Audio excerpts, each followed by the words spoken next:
Tonight was supposed to be a night of revelry with friends at Jake's house out in the suburbs. The air was thick with laughter and the music was loud, punctuated by the occasional clink of beer bottles. But as the hours stretched into the late night, I decided it was time to head home. The suburban streets were quiet and dark, the only illumination coming from sporadic street lamps casting long shadows on the deserted bike path. I mounted my bike, grateful for the solitude after the boisterous party. The cool breeze brushed against my face as I pedaled along the familiar path. Suddenly, the glow of one of the lamps ahead flickered and died, plunging a section of the path into darkness. My senses heightened. I slowed down to peer ahead, curious about the malfunctioning light. As I approached, I noticed a figure, tall and looming, standing just beyond a cluster of bushes. A chill ran down my spine as I instinctively gripped the handlebars tighter. The figure seemed to be staring directly at me, unmoving, unnerving. I hesitated for a moment, unsure of what to do. Should I turn back? Should I confront this person? Before I could decide, the figure stepped out from behind the bushes and began to move towards me with purposeful strides. Adrenaline surged through me as fear gripped my chest. Without thinking, I abandoned my bike and leaped onto my skateboard, pushing off hard against the pavement. The pursuit began instantly, the sound of heavy footsteps and harsh breathing echoing behind me. I weaved through the path, my heart pounding in my ears. Shadows danced around me, making it difficult to see what lay ahead. Panic threatened to overwhelm me, but I focused on the rhythm of my skateboard, pushing myself to go faster. Branches scraped against my arms as I narrowly avoided obstacles in the dark. The faint glow of the remaining street lamps became my only guide. I could feel the presence of the pursuer closing in, the threat palpable in the night air. Every turn, every obstacle was a gamble for escape. As I rounded a sharp bend, I saw a gated doorway blocking the path ahead. Panic surged anew, but I swerved just in time, narrowly avoiding a collision. I glanced over my shoulder in a moment of desperation and saw the figure closing the distance, undeterred by the obstacles. With a surge of determination, I found a familiar shortcut through a narrow passage between two buildings. The adrenaline-fueled sprint seemed to stretch on endlessly until finally, as suddenly as it had begun, the footsteps behind me faded into silence. I slowed to a stop, chest heaving as I leaned against a wall for support. My mind raced as I tried to comprehend what had just happened. The fear still gripped me tightly, but relief began to seep in as I realized I was alone again. The night had turned from serene to terrifying in an instant.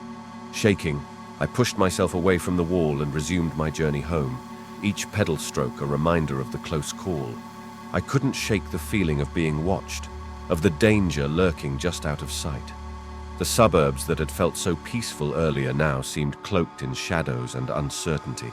Finally, I arrived at my doorstep, fumbling with my keys in haste to get inside. Once safely indoors, I locked the door behind me and leaned against it, breath ragged.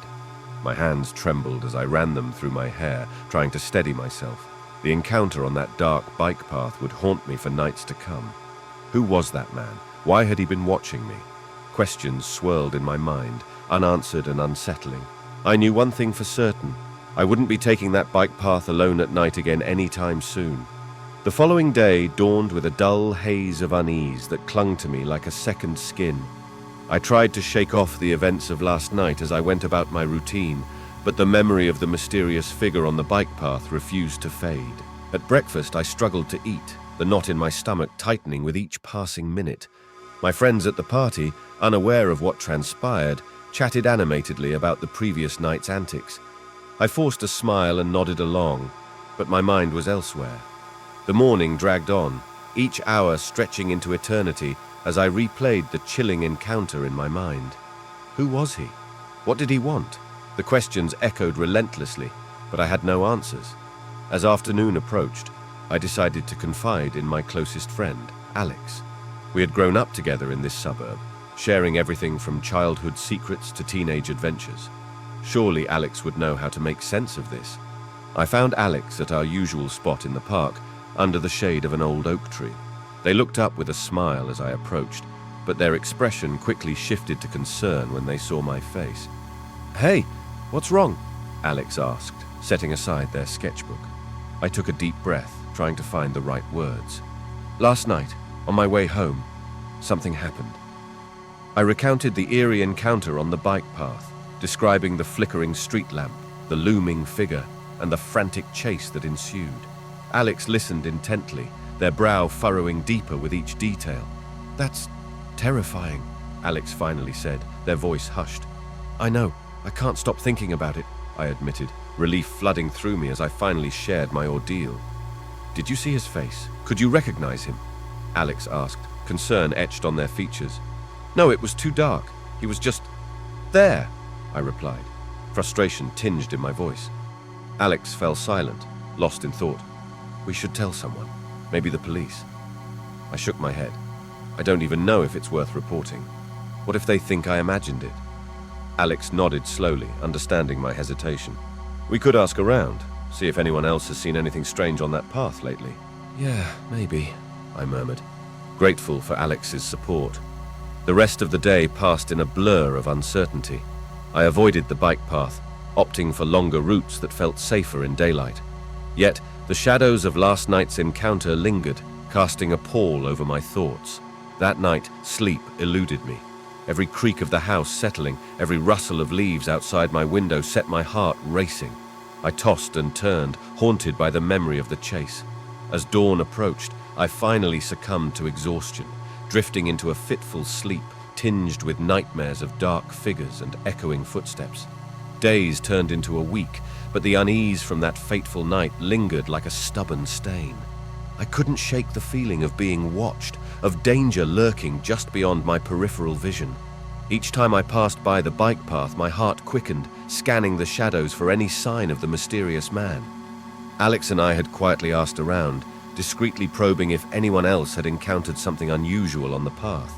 Most shook their heads, dismissing it as paranoia or late-night jitters. It seemed I was alone in this unsettling experience.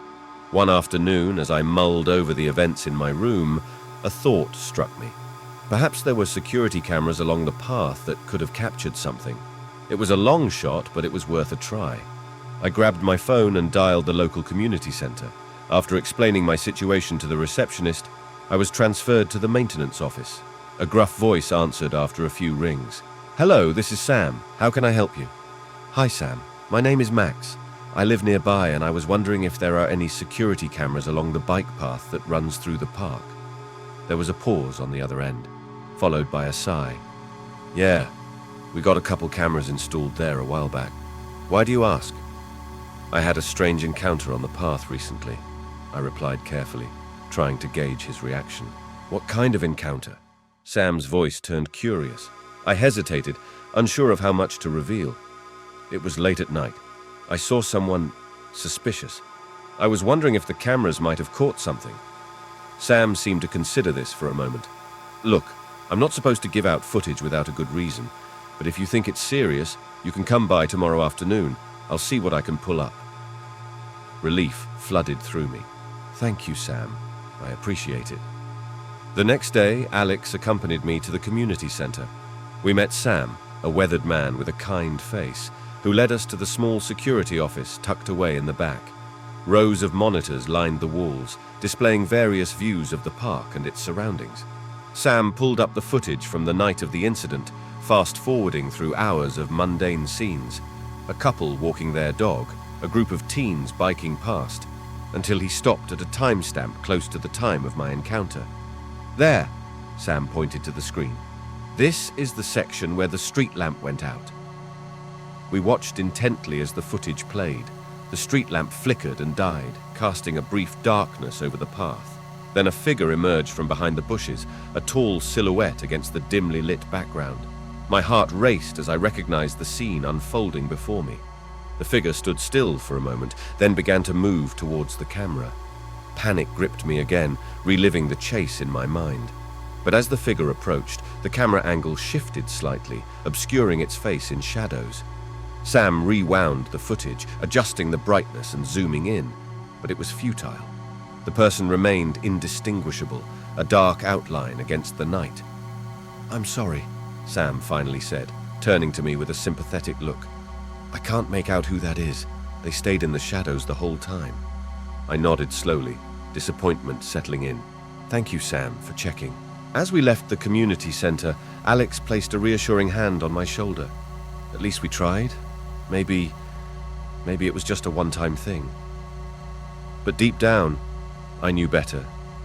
The darkness that had crept into my life that night wasn't going to fade away so easily. Days turned into weeks, and life settled into an uneasy rhythm. I tried to convince myself that the encounter on the bike path was a one-time event, a bizarre anomaly in an otherwise peaceful suburb. But the sense of being watched persisted, a constant shadow lurking at the edge of my awareness. One evening, as I sat in my room trying to distract myself with a book, a notification pinged on my phone. It was a text from Alex. Asterisk, asterisk, Alex. Asterisk, asterisk. Hey Max, you need to see this. Meet me at the park ASAP. Curiosity mingled with apprehension as I hastily grabbed my jacket and headed out. The park was eerily quiet under the moonlit sky, casting long shadows across the familiar paths. I spotted Alex waiting near our usual spot under the oak tree, their expression serious. "What is it?" I asked, my breath visible in the chilly air. Alex held out their phone, showing me a local news article. The headline sent a chill down my spine. Asterisk, asterisk, body found near suburban bike path. Police investigating possible homicide. Asterisk, asterisk. My heart sank as I read the details. The body of a man had been discovered early that morning, not far from where I had encountered the mysterious figure. Police were treating it as a suspicious death, with signs of foul play. "They think it's connected to what happened to you," Alex said quietly, their voice filled with concern. Dread pooled in the pit of my stomach. "Do they know who—" "Not yet," Alex replied, scrolling through the article. "But they're urging anyone with information to come forward." I stared at the screen, trying to process the implications. Was the man I encountered the same person who met such a tragic fate? And if so, who was he, and why was he following me? "We should tell the police," Alex suggested, glancing at me with worry etched on their face. I hesitated, torn between wanting to help and fearing the consequences of getting involved. But deep down, I knew Alex was right. I couldn't ignore this anymore. The following morning, we made our way to the local police station.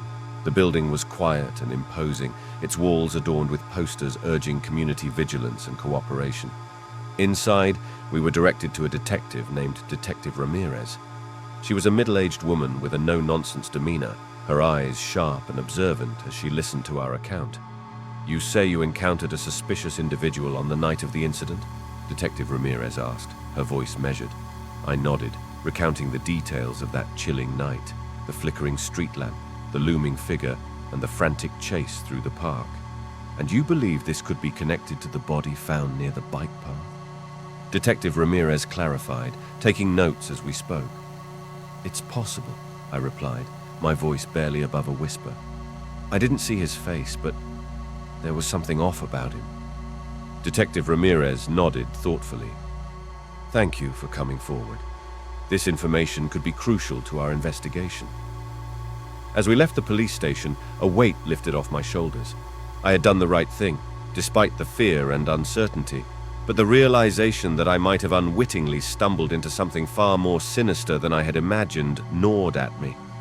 That night, sleep once again eluded me. The darkness outside my window seemed deeper, more ominous. I tossed and turned, haunted by unanswered questions and the lingering sense of danger that now seemed to permeate every corner of my once safe suburb. Days blurred together as the investigation into the suspicious death near the bike path unfolded. Police presence in the suburb intensified, and whispers of the incident spread like wildfire through the community. I found myself constantly on edge, hyper-aware of every shadow and unfamiliar face. Detective Ramirez kept in touch, occasionally calling to update me on the progress of their investigation. Each conversation left me with more questions than answers. They had yet to identify the victim or uncover any solid leads on their killer. One afternoon, as I returned home from a tense meeting with the police, I noticed a white envelope wedged under my front door. Curiosity piqued. I picked it up and tore it open. Inside was a single sheet of paper, neatly folded. The handwriting was scrawled hastily, as if the writer had hurriedly jotted down their thoughts. Asterisk. Meet me at the park tonight, 10 p.m.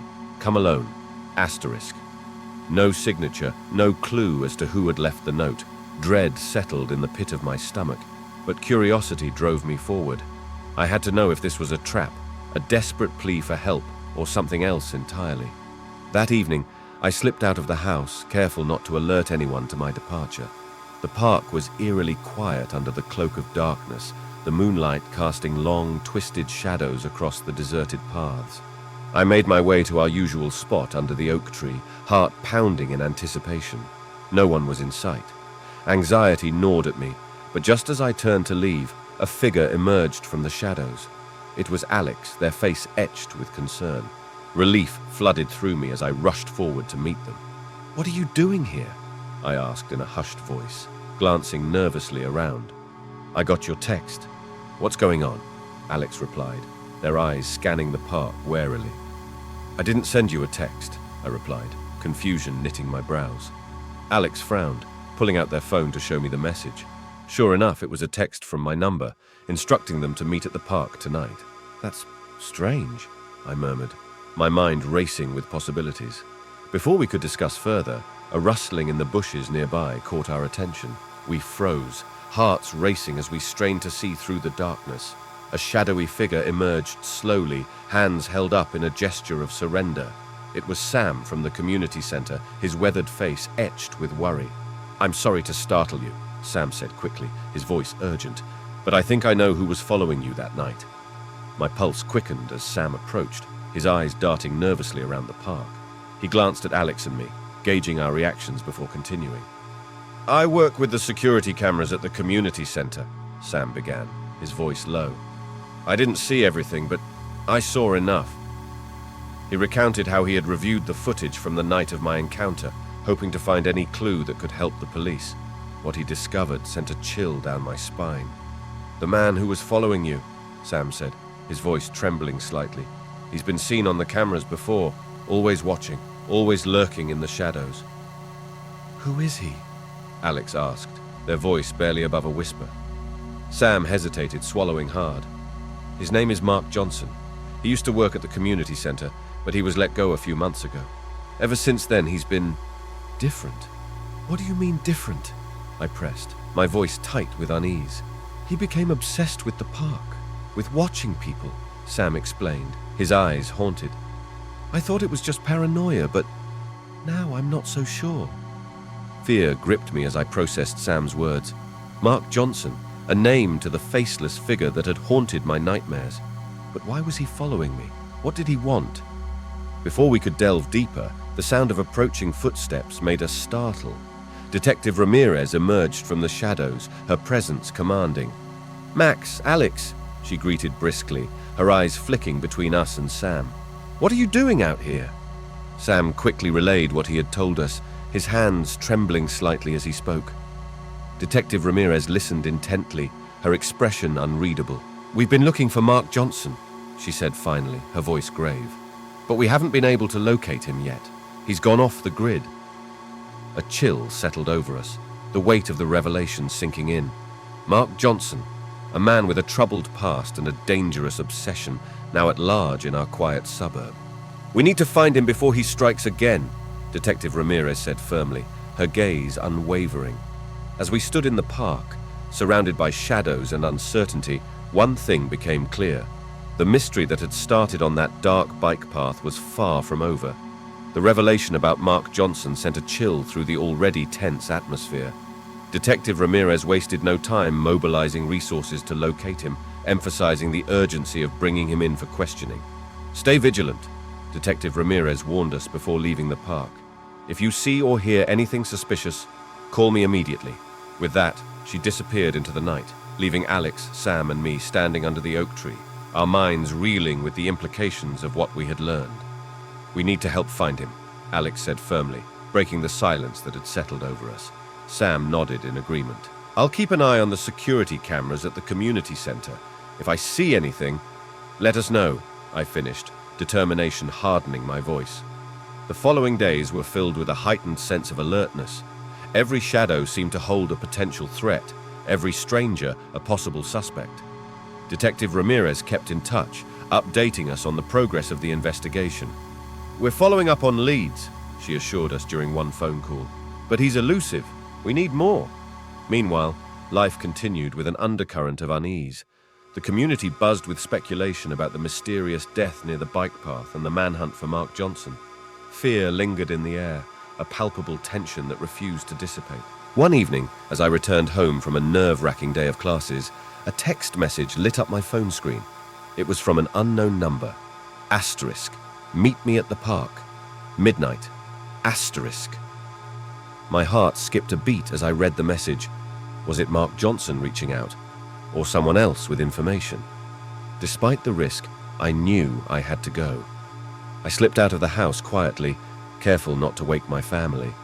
The park was deserted at midnight, the moonlight casting eerie shadows across the empty paths.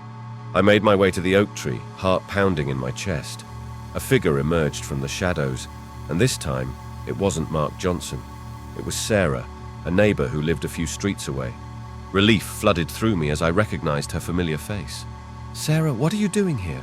I asked in a hushed voice, glancing around nervously. "I heard about what's been happening," Sarah replied, her voice low. "I think I saw him." "Mark Johnson," Alex interjected, stepping out from behind a nearby bench. Sarah nodded, her expression grave. "Last night I was walking my dog near the park. I saw a man lurking in the shadows, watching something or someone. When he noticed me, he disappeared into the trees." "Did you get a good look at him?" I pressed, urgency creeping into my voice. Sarah shook her head regretfully. "It was dark, and he moved too quickly, but there was something off about him. I knew I had to tell someone." "You did the right thing," Sam chimed in, emerging from the shadows where he had been keeping watch. We exchanged worried glances, the weight of Sarah's revelation settling heavily on our shoulders. Mark Johnson was still out there, elusive and dangerous, and now we had a possible sighting to go on. "We need to tell Detective Ramirez," Alex said decisively, pulling out their phone. As Alex dialed the detective's number, I couldn't shake the feeling that we were one step closer to unraveling the mystery. But with each step forward came the realization that the danger we faced was far from over. Detective Ramirez wasted no time mobilizing her team after Sarah's sighting. She arrived at the park with backup, setting up a command center to coordinate the search for Mark Johnson. "You did the right thing coming forward," Detective Ramirez assured Sarah, her voice firm yet reassuring. "Your information could be crucial." Sarah nodded nervously, casting glances around the park as if expecting Mark Johnson to appear at any moment. The rest of us stood nearby, tense and watchful, ready to assist in any way we could. "We have officers patrolling the area," Detective Ramirez explained to us, her gaze sweeping across our group. "Stay close to me and keep your phones on. If you see anything suspicious, do not approach. Call me immediately." With that, the search began in earnest. The park, once a sanctuary of calm and tranquility, now buzzed with the controlled chaos of a police operation. Flashlights cut through the darkness, voices echoed through the trees, and the distant wail of sirens punctuated the night air. Hours passed with no sign of Mark Johnson. Anxiety gnawed at us, each passing minute stretching into eternity. Sam continued to monitor the security cameras at the community center, hoping for any clue that could lead them to their target. Just as frustration threatened to overwhelm us, a crackle of static broke through the tension. It was a voice on Detective Ramirez's radio, urgent and filled with disbelief. "We found him, near the old warehouse at the edge of the park." Adrenaline surged through me as we hurried toward the location, heart pounding in anticipation and dread. As we approached, we saw the flashing lights of police vehicles casting an eerie glow on the abandoned building. Detective Ramirez led the way, her expression unreadable. Officers stood guard around a figure slumped against the wall, hands cuffed behind his back. Mark Johnson, a man with haunted eyes and a demeanor that radiated both defiance and fear. "He didn't resist," one of the officers informed Detective Ramirez as we arrived on the scene. "Found him hiding in the bushes." Mark Johnson's gaze flickered over us, a mixture of anger and resignation in his eyes. "You got nothing on me," he muttered defiantly. Detective Ramirez approached him slowly, her voice steady. "We have witnesses. We have evidence. You can't run from this." Mark Johnson remained silent, his jaw clenched in stubborn defiance. But the weight of the accusations against him was undeniable, the net tightening around him with each passing moment. As officers escorted Mark Johnson away, the tension in the air slowly dissipated. Relief washed over us, mingled with exhaustion and a profound sense of closure. The hunt for Mark Johnson was over, but the scars of his actions would linger in our memories for a long time to come. As we stood in the shadow of the old warehouse, Detective Ramirez turned to us with a solemn expression. "Thank you," she said simply, her voice tinged with gratitude. "You helped bring justice to this community." But even as we exchanged weary smiles and nods of acknowledgement, I knew that the shadows that had haunted me since that fateful night on the bike path would not vanish so easily. Mark Johnson's face would continue to haunt my dreams, a reminder of the fragility of safety and the resilience of those who fight to protect it. With Mark Johnson apprehended and the immediate threat resolved, life in our quiet suburbs slowly returned to normal, or as close to normal as it could be. The police presence gradually lessened, and the park regained its serene atmosphere, though the memory of those tense nights lingered in the air. Alex, Sam, and I found solace in each other's company, leaning on our friendship to process the events that had shaken our community. We talked late into the night, dissecting every detail, trying to make sense of the inexplicable. "I still can't believe it," Alex murmured one evening, their voice tinged with disbelief. That someone we knew, someone who lived among us, could do something like that. Sam nodded solemnly, his gaze distant. It's a reminder that we never truly know what goes on behind closed doors. People can harbor dark secrets. I listened quietly, thoughts swirling in my mind. The ordeal had changed us, leaving scars that went deeper than the surface. But amidst the darkness, there were moments of light, moments of resilience and community that reaffirmed our faith in each other. Days turned into weeks, and life settled into a new rhythm. The news of Mark Johnson's arrest slowly faded from headlines, replaced by other stories vying for attention. But for us, the impact of those nights remained etched in our memories. One afternoon, as I walked along the familiar bike path that had once been a source of fear, I felt a sense of closure wash over me. The street lamps hummed softly overhead, casting a warm glow on the path ahead. The shadows seemed less menacing, the air lighter with the promise of a new beginning. As I approached the spot where it all began, the flickering street lamp, the figure in the shadows, I paused, reflecting on how far we had come. We had faced fear and uncertainty together, emerging stronger on the other side. A familiar voice interrupted my thoughts. It was Detective Ramirez, walking her dog along the path. She smiled warmly as she approached, her presence a reassuring reminder of the tireless efforts that had brought justice to our community. "Everything okay?" Detective Ramirez asked, her eyes kind. I nodded, a small smile tugging at my lips. "Yeah, just taking it all in." She nodded understandingly, her gaze sweeping over the park with a mixture of pride and nostalgia. "It's quiet now," she remarked, her voice tinged with relief, "but we'll always be vigilant." We exchanged a few more words before parting ways, each of us carrying with us the memories of those tumultuous nights and the bonds forged in adversity. As I continued down the path, I felt a renewed sense of hope and gratitude. The darkness that had threatened to consume us had been pushed back, replaced by the reassuring glow of street lamps and the steadfast presence of friends. And as the sun dipped below the horizon, casting a golden hue over the horizon, I knew that no matter what challenges lay ahead, we would face them together. Life settled back into a semblance of normalcy after Mark Johnson's arrest. The days grew longer, the air warmer with the onset of spring. The park, once a place of fear and uncertainty, became a haven once again for joggers, dog walkers, and families enjoying picnics under the shade of trees.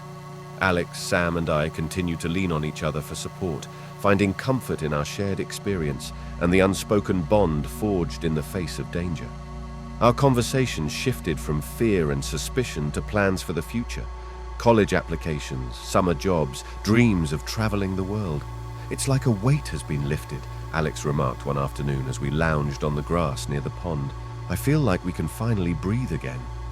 Sam nodded in agreement, his gaze drifting over the tranquil scene before us. "It's good to see the park filled with laughter again." I smiled, soaking in the warmth of the sun on my skin and the laughter of children playing nearby. For a moment, it was easy to forget the darkness that had threatened to engulf us, to believe that we had emerged unscathed from the ordeal. But deep down, I knew that the scars left by those nights would never fully fade.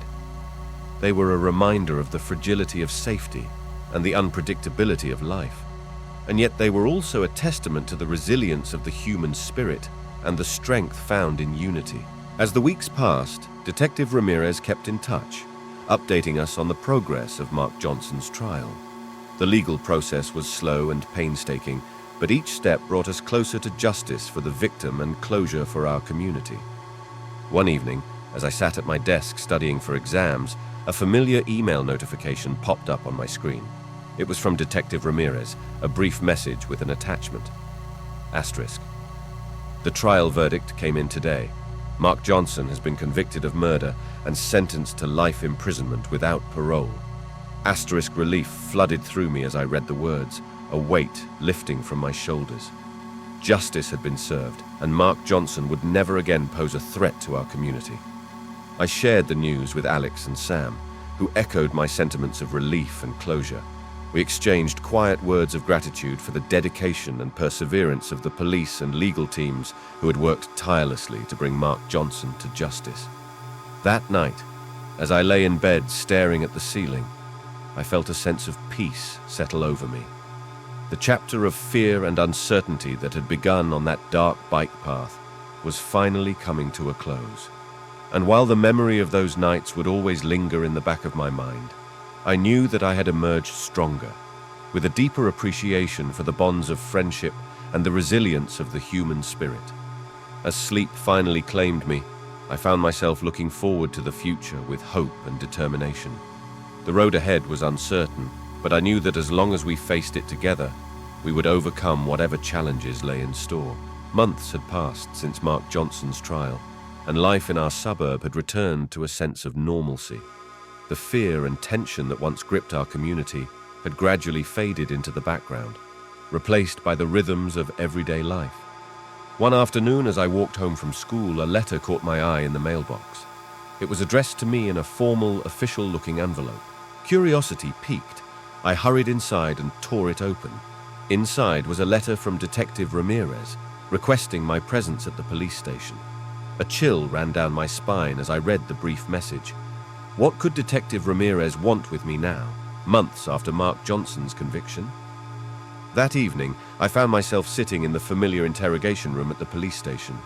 Detective Ramirez across from me with a serious expression. "Max, thank you for coming," Detective Ramirez began, her tone measured. "I wanted to speak with you about something that's come to our attention." I nodded, suddenly uneasy. "What is it, Detective?" She handed me a folder containing a stack of photographs. As I flipped through them, confusion turned to disbelief. The photographs showed me, walking to and from school, at the park with friends, even at home studying. "Surveillance photos?" I asked, my voice barely above a whisper. Detective Ramirez nodded gravely. "We found these while reviewing the evidence from Mark Johnson's case. They were taken by him." My heart raced as I tried to comprehend the implications. Mark Johnson had been watching me, documenting my every move. But why? "We believe he was fixated on you," Detective Ramirez explained gently. "We're investigating whether there was a deeper connection between you and him." I shook my head in disbelief, the room spinning around me. I didn't even know him. How is this possible?" Detective Ramirez sighed, her expression sympathetic. "Sometimes these things defy explanation, but we need your help to understand the extent of his obsession." She asked me to recount any interactions or encounters I might have had with Mark Johnson before that fateful night on the bike path. Memories surfaced, brief exchanges at the community center, passing nods on the street, but nothing that hinted at the dark obsession revealed in the photographs. As I left the police station that evening, I couldn't shake the feeling of unease. Mark Johnson's presence had lingered in the shadows long after his arrest, casting doubt on the safety and security I had once taken for granted. That night, sleep eluded me as questions swirled in my mind. What had drawn Mark Johnson to me? Was I just a random target, or was there something more sinister at play? The next morning, I met with Alex and Sam to share the unsettling news. They listened in stunned silence, their faces reflecting the same mixture of disbelief and concern that I felt. "We'll figure this out," Alex said finally, their voice filled with determination. "We'll find out why he was so fixated on you." Sam nodded in agreement, his expression grim. "We'll help however we can. You're not facing this alone." Their words offered a sliver of comfort, but the shadow of Mark Johnson's obsession loomed large over us once again. The investigation had taken a new turn, unraveling unexpected revelations that threatened to reopen wounds we had thought healed. As we navigated the uncertain road ahead, one thing was clear. The past held secrets we had yet to uncover, and the truth behind Mark Johnson's obsession with me remained shrouded in darkness. The revelation of Mark Johnson's surveillance and obsession cast a long shadow over my days. Detective Ramirez and her team delved deeper into the evidence, hoping to uncover the motive behind his fixation on me. Meanwhile, Alex, Sam, and I sifted through our memories, searching for any clue that might shed light on the unsettling discovery. Days turned into weeks as the investigation progressed with painstaking detail. Detective Ramirez kept me informed, sharing updates and occasionally asking for my input on certain details from our interactions. One afternoon, as I sat in my room poring over old messages and photos, my phone buzzed with a text message. It was from Detective Ramirez, asking me to come to the police station again. Anxiety gripped me as I made my way there, my mind racing with questions. Detective Ramirez greeted me with a reassuring smile, but her eyes held a seriousness that betrayed the gravity of the situation. She led me to a conference room where files and photos were spread out on the table. "We've uncovered something," Detective Ramirez began, her voice steady. "There's a pattern in Mark Johnson's behavior that revolves around you." She showed me timelines, charts, and notes meticulously compiled by her team. They had tracked Mark Johnson's movements, cross-referencing them with my own activities, trying to find a connection. "It's not just random," Detective Ramirez explained, pointing to a series of dates and locations where Mark Johnson had been seen near me. "There's intent, a purpose behind his actions." I studied the evidence with a mixture of disbelief and dread. The dates coincided with significant events in my life. Birthdays, school performances, even family gatherings. Mark Johnson had been watching, observing from the shadows without my knowledge. "But why?" I asked, my voice barely a whisper. "We're still piecing that together," Detective Ramirez replied gently. "But it's clear that you were a focal point for him. We need to understand why." The hours stretched into an intense discussion, exploring theories and possibilities. Was I a target, chosen at random by a disturbed mind? Or was there a deeper connection that had yet to be uncovered? As I left the police station that evening, my thoughts raced with unanswered questions. The investigation had taken a personal turn, weaving a web of intrigue and uncertainty around me. That night, I sat alone in my room, surrounded by shadows that seemed to whisper secrets I couldn't grasp. The weight of Mark Johnson's obsession bore down on me, a reminder of the fragility of safety and the unpredictability of fate. In the days that followed, Alex and Sam stood by me steadfastly, offering support and encouragement as we navigated the murky waters of the investigation. Together, we pored over old memories, searching for any detail that might offer a clue. "We'll find out the truth," Alex vowed one evening, their voice tinged with determination. "We won't rest until we do." Sam nodded in agreement, his expression grim with resolve. "We'll leave no stone unturned." Their unwavering support bolstered my spirits, but the mystery of Mark Johnson's obsession continued to haunt me.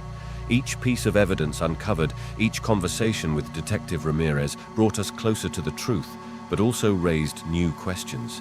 As we delved deeper into the labyrinth of Mark Johnson's mind, one thing became clear.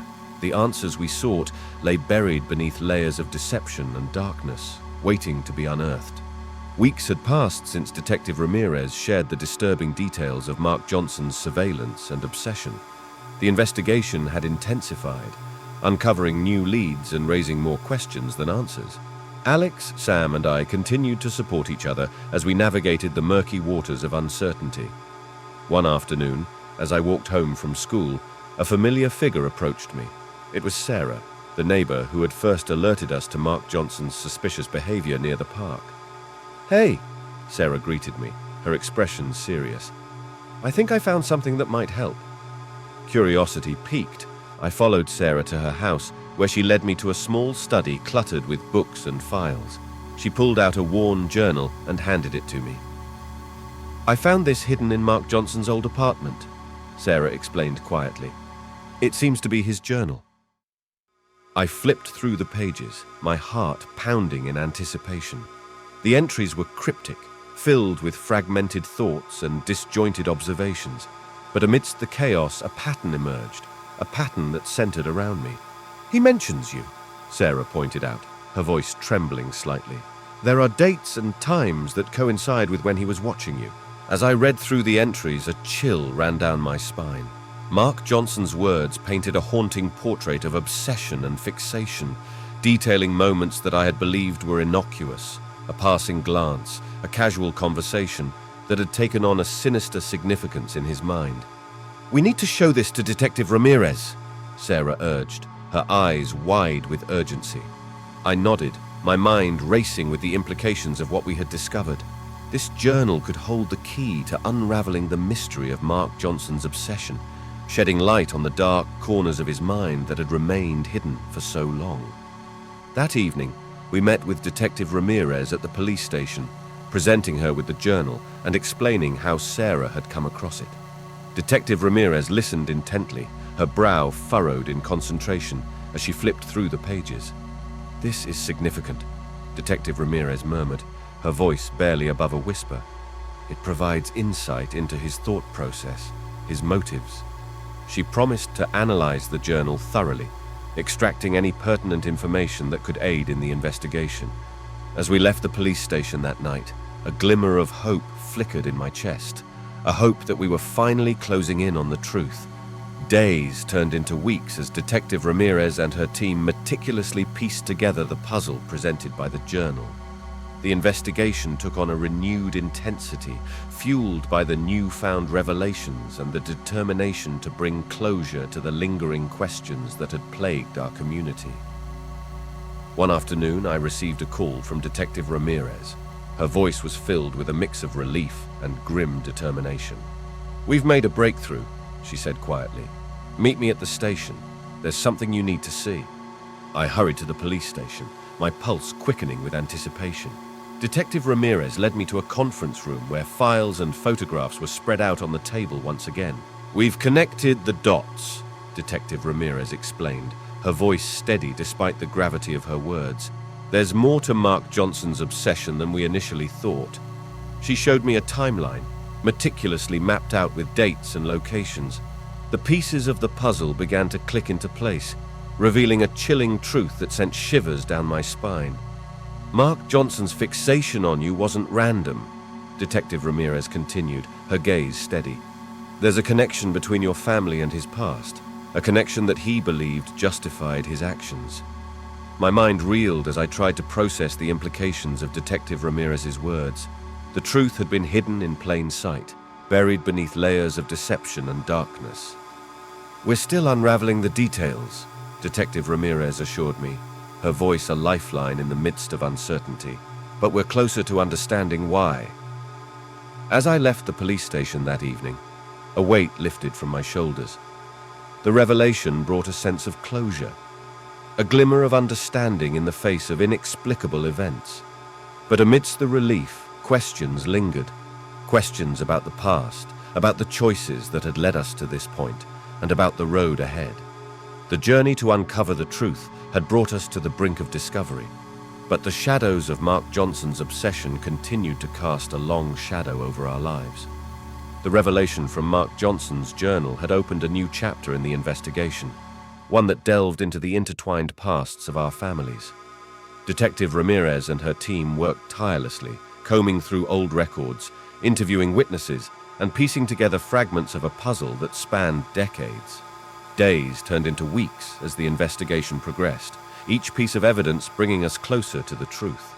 Alex, Sam, and I found ourselves drawn deeper into the web of secrets and lies that had shaped our lives without our knowledge. One evening, as I sat in my room reviewing old family photos, a knock on the door startled me. It was Detective Ramirez, her expression grave yet determined.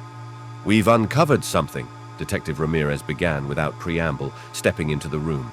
She carried a file in her hands, which she placed on the desk in front of me. I opened the file, heart pounding in anticipation. Inside were documents, birth certificates, newspaper clippings, and faded photographs that told a story I had never known. "It appears there was a connection between your family and Mark Johnson's," Detective Ramirez explained, her voice steady. "A connection that dates back to before you were born." I scanned the documents, piecing together a narrative of intertwined lives and hidden secrets. It seemed that our families had once been neighbors, their lives intertwined in ways that had long been forgotten. "But why would this lead to Mark Johnson's obsession with me?" I asked, my voice tinged with disbelief. Detective Ramirez sighed, her gaze thoughtful.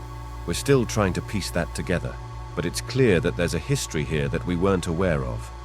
As I absorbed the shock of this revelation, Detective Ramirez continued to explain the findings of the investigation.